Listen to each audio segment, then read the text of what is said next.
Hello everyone, my name is Neha Dahiwal and my presentation topic is Transaction Encoding Algorithm for Distributed Data. Introduction. Analysis of huge dataset has been major concern in almost all areas of technology from the past few decades, and the role of the data mining has become so crucial as a result of this crisis. As data size increases from gigabytes to terabytes or even larger, the complexity in collecting and warehousing these massive data sets as such in a single site become crucial and practically impossible. That's why, therefore, they are accumulated in geographically distributed sites. When these data are distributed in geographically sites, some challenges were introduced. These are how to learn as much knowledge from the distributed databases without costing too much communication bandwidth. Our ultimate aim is to identify patterns from this data and as well as reducing the communication cost. Hence, the algorithm, encoding algorithm, uses methods to encode the transaction, which reduces the size of transaction that in turn reduces the communication cost. Hence, our aim is obtained. The data structure. Transaction encoding algorithm transforms a transaction into small dimension transaction with all properties of its original form. Whenever this transaction is reduced in the form of the number or any other pattern, its original properties also remain. In an encoded transaction, items are represented by numbers. By this way, the new transaction is much smaller than the previous one. Because of this, transactions can be transmitted easily and our ultimate goal is obtained, that is cost of communication is reduced. Data structures used in T uses three parts as follows. First, database of customer transaction. This is nothing but the set of records what the customer buys and purchases. This is called as a transaction performed by the system. Second, item set, on which the transaction is formed. For example, any product will be come into the part of the item set. And last one is a matrix, nothing but the set of records which shows the values in the row and column form. Here is the actual algorithm of the transaction encoding.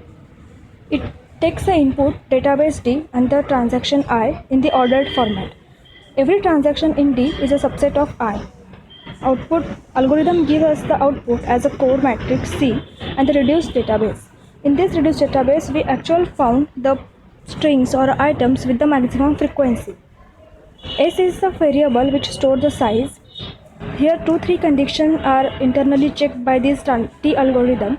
In the first, it checks whether it is a prime or not. That is nothing but the size of the entire transaction record. If it is prime, then the value is incremented, otherwise remains same. It also checks for the dimension and load condition. In the dimension, it checks whether transaction externally have some branches or not. If not, then it produces load call, otherwise some while loops were executed. Let's see example of the transaction. Let me have the item set I as given: bread, bun, burger, butter, cheese, egg, fruit, etc. And following is the table showing the transaction record. Let me have the 5 transaction record of the customer. And our aim is to identify the item with the maximum frequency, but with the efficient and fast manner.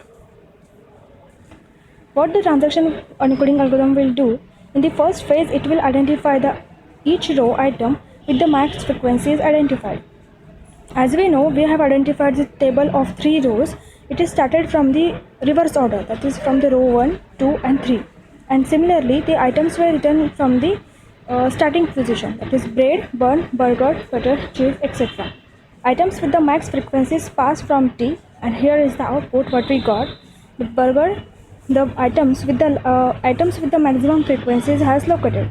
The values in the parenthesis shows the max frequency count. Like jam appears for the 4 times, cheese appears for the 4 times, bread, burger, butter appears for the 3 times, etc. In this way, we got our result. Experimental results. T algorithm has been performed on some real-time larger data sets, and in which there are a number of commodities in transactions were large in a number, such as 150, 100, 50, 25, 10, etc. When we perform this processing with the traditional way of the transactions, we So we found our result within 30 seconds, 0.30 second. But when we pass these 150 transaction commodities in the transaction encoding algorithm, we actually got result within 0.75 milliseconds. That's a huge difference what we got in the time of the processing, as well as the communication cost is also reduced. From this above discussion, we can conclude that there are two important variables that influence the communication time. First, the number of the transactions and the number of items in a transaction. But the algorithm T focuses or dependent on the number of transactions. Because of this, even we pass the larger amount of data or a set of the transaction, it will give us the result in the efficient and fast manner. Thank you.